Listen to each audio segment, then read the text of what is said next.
Hi friends, எல்லாரும் எப்படி இருக்கீங்க? நல்லா இருக்கீங்களா? இன்னைக்கு காலையில் பிரேக்ஃபாஸ்ட்டுக்கு பாசி பயிர் வச்சு வெஜிடபிள் போட்டு ஊத்தப்பம் மாதிரி பண்ண போகிறாங்க. ரொம்ப டேஸ்டியாக இருக்கும். இந்த மாதிரி நீங்களும் காலையில் ட்ரை பண்ணுங்கள். சட்னி, தேங்காய் சட்னி, பொட்டுக்கடலை சட்னி, எந்த சட்னினாலும் வச்சு சாப்பிடலாம். அட்டகாசமாக இருக்கும். ட்ரை பண்ணி பாருங்கள். ட்ரை பண்ணிட்டு எப்படி வச்சுக்கிறத கமெண்ட்ஸ் பண்ணுங்கள், லைக் பண்ணுங்கள், சப்போர்ட் பண்ணுங்கள். இன்னொரு சேனல் இருக்குது எங்களுக்கு, அம்மா மகள் சேனல்னு. அதோட லிங்க் வந்து கீழே கொடுக்குறேன், பாருங்கள். தொடர்ந்து சப்போர்ட் பண்ணுங்கங்க. வாங்க பிரேக்ஃபாஸ்ட் எப்படி பண்ணுறதுன்னு பார்க்கலாம். ஒரு டம்ளர் பாசி பயிருங்க, இதை ஊற போட்டுக்கலாம். நல்லா கழுவி எடுத்தாச்சுங்க. ஒரு 1 ஹவர் ஊறட்டும், நம்ம அப்புறமா எடுத்து பண்ணிடலாம். காலையில் பிரேக்ஃபாஸ்ட்டுக்கு வந்து பட்டாணி எடுத்துருக்கேங்க. ஃப்ரெஷ்ஷான பட்டாணி கொஞ்சம் வேக வச்சு எடுத்துருக்கேன். அப்புறமா கேரட்டு, குடமிளகாங்க, சிம்லா மிர்ச்சி எடுத்துருக்கேன். அப்புறம் வெங்காயம், பச்சை மிளகா, கருவேப்பிலை தழை, மல்லித்தழை எல்லாமே போடணும். இப்போ எல்லாத்தையும் நறுக்கி எடுத்துக்கலாம். சின்ன சின்னதாக நறுக்கி எடுத்துக்கோங்க.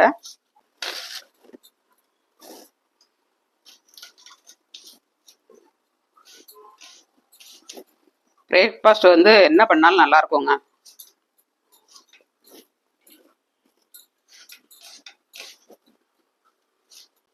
இது எல்லாத்தையும் கட் பண்ணி எடுத்துக்கலாம்.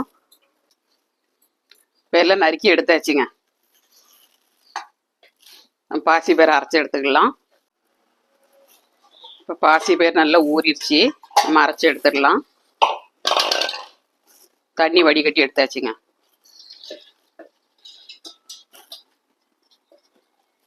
கொஞ்சமோடு தண்ணி விட்டு நம்ம அரைச்சிக்கிடணும்.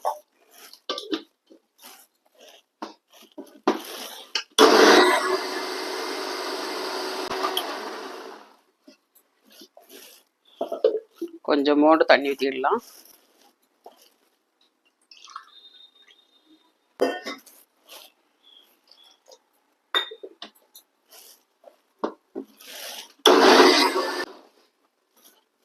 இப்போ அரைச்சி எடுத்தாச்சுங்க. இப்போ வந்து எல்லாம் சேர்த்து எடுத்துக்கலாம். நம்ம ஃபஸ்ட்டு ஒரு மிக்சிங் பவுல் எடுத்துக்கோங்க. அதில் வந்து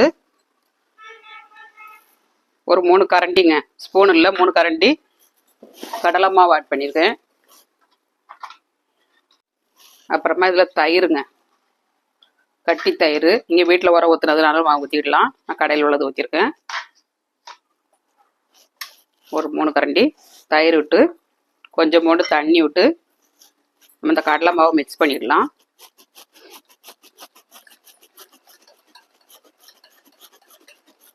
நல்லா கட்டி இல்லாமல் நல்லா கரைச்சி எடுத்துக்கணும்.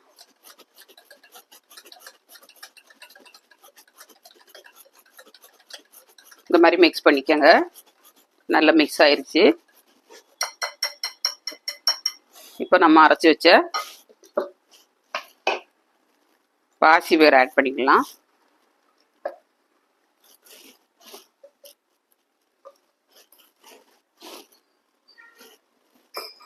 தண்ணி விட்டு கொஞ்சம் அலசி ஊற்றிக்கலாம். கொஞ்சமாக தண்ணி ஊற்றுங்க, ரொம்ப ஊற்றிடாதீங்க.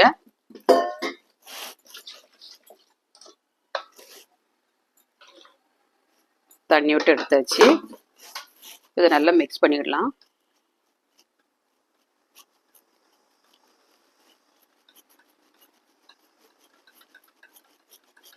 நல்லா மிக்ஸ் பண்ணியாச்சு. இதில் தேவையான பொருட்கள் ஆட் பண்ணிடலாங்க. வெங்காயம், ஒரு வெங்காயம் இதை ஆட் பண்ணிடலாம். ஒரு கேரட்டுங்க, சின்னதாக கட் பண்ணி போட்டுருக்கேன். இதுக்கு பதில் நீங்கள் துருவி போடலாம்.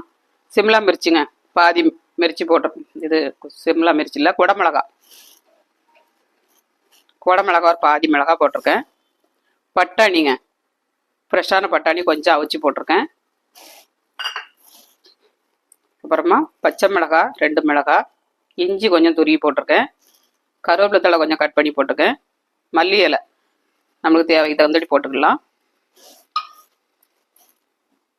இப்போ உப்பு ஆட் பண்ணிடலாம். நீங்கள் எந்த அளவுக்கு மாவு எடுக்கீங்களோ அந்த அளவுக்கு உப்பு ஆட் பண்ணிக்கோங்க.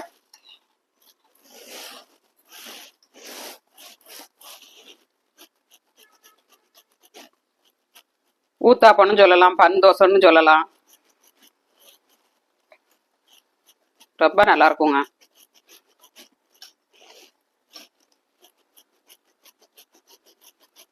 நல்லா மிக்ஸ் பண்ணியாச்சு.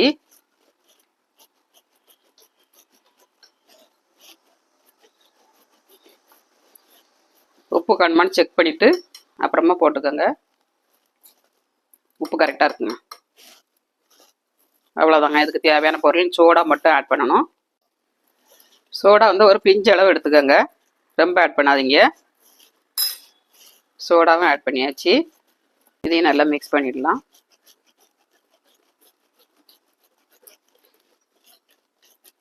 இப்போ ஸ்டார்ட் பண்ணலாங்க.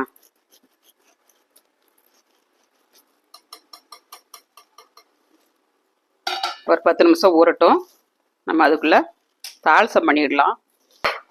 கடாய் அடுப்பில் வச்சு அடுப்பை ஆன் பண்ணிக்கோங்க. நம்ம ஒவ்வொரு டைமும் தாளிச்சுக்கிட்டே இருக்க முடியாது, அதனால தாளித்து இந்த கடாயில் வச்சுட்டு அப்புறமா நம்ம கோரி ஊற்றிக்கிடலாம். கடாய் காஞ்சிருச்சு, எண்ணெய் ஆட் பண்ணிடலாம்.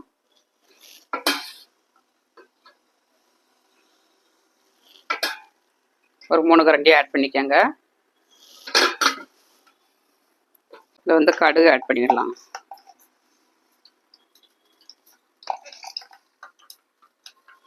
கடுகு 1 ஸ்பூன் போட்டுக்கோங்க.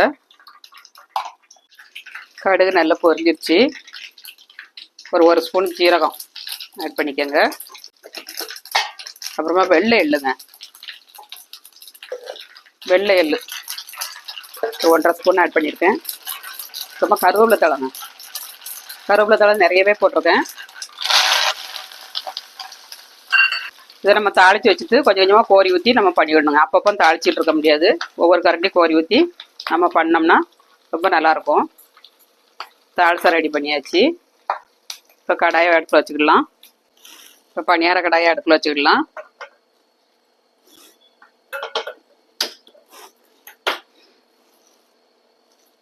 இதில் வந்து கொஞ்சோண்டு எண்ணெய் ஆட் பண்ணிக்கணுங்க.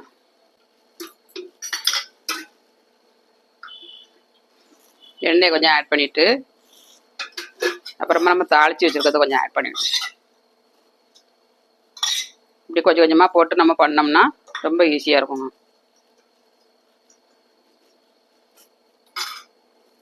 அல்லாட்டிக்கு நம்ம ஒவ்வொரு டைமும் தாளித்து பண்ண வேண்டியிருக்கும். இப்படி பண்ணுங்கள், ஈஸியாக இருக்கும்.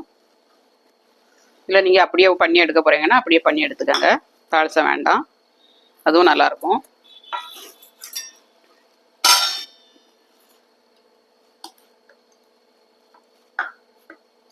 இப்போ மாவை வந்து கடாயில் ஊற்றிடலாம்.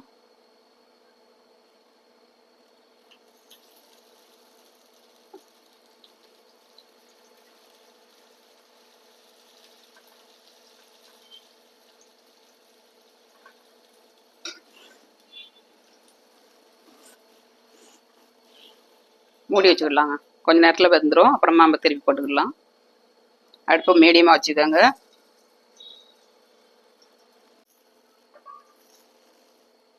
திருப்பி போட்டுக்கலாங்க.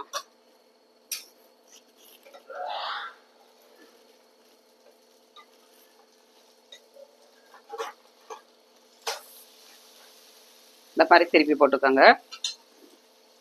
அந்த அப்புறமும் கொஞ்சம் வெந்தோடனே நம்ம எடுத்துக்கலாம். வெந்துட்டான்னு பார்க்கலாம். சூப்பராக வந்துட்டுங்க. எள்ளெல்லாம் போட்டுக்கனால சாப்பிட்றதுக்கு நல்லா கிறிஸ்பியாக இருக்கும். டேஸ்ட் வந்து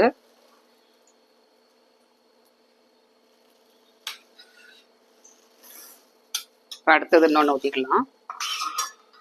நம்ம தாளிச்சிருக்கிறத கொஞ்சோண்டு எடுத்து இப்படி போட்டுட்டு கொஞ்சோண்டு எண்ணெய் ஊற்றணுங்க.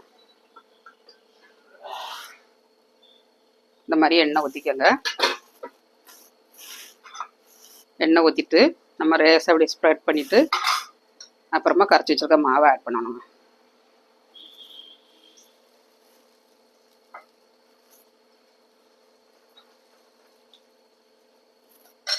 மூடி வச்சுக்கலாம். ரொம்ப ஈஸி பண்ணுறது, டேஸ்ட்டும் ரொம்ப அட்டகாசமாக இருக்கும். திருப்பி போட்டுக்கலாங்க.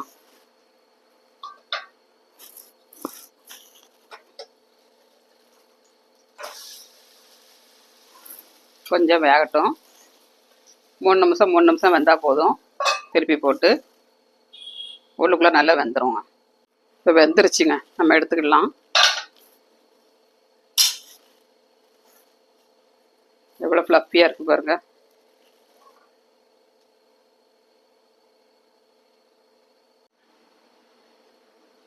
இப்போ பிளேட்டில் வச்சுக்கலாம். இதுக்கு வந்து வெங்காயம், பொட்டுக்கடலை, தக்காளிலாம் வச்சு சட்னி வச்சுருக்காங்க. சூப்பரான பிரேக்ஃபாஸ்ட். சூப்பராகிட்டு காலைல பிரேக்ஃபாஸ்ட்டுக்கு பாசி பயிறு பன்னாப்பன்னு சொல்லலாம், அடைன்னு சொல்லலாம், ஊத்தாப்பன்னு சொல்லலாங்க. ரொம்ப டேஸ்டியாக இருக்கும். இந்த மாதிரி நீங்களும் ட்ரை பண்ணி பாருங்கள். சூப்பராக இருக்குங்க டேஸ்ட்டு. கமெண்ட்ஸ் பண்ணுங்கள். உங்கள் கமெண்ட்ஸை நான் எதிர்பார்த்துக்கிட்டே இருப்பேன். மீண்டும் நெக்ஸ்ட் வீடியோவில் சந்திப்போம். பாய்.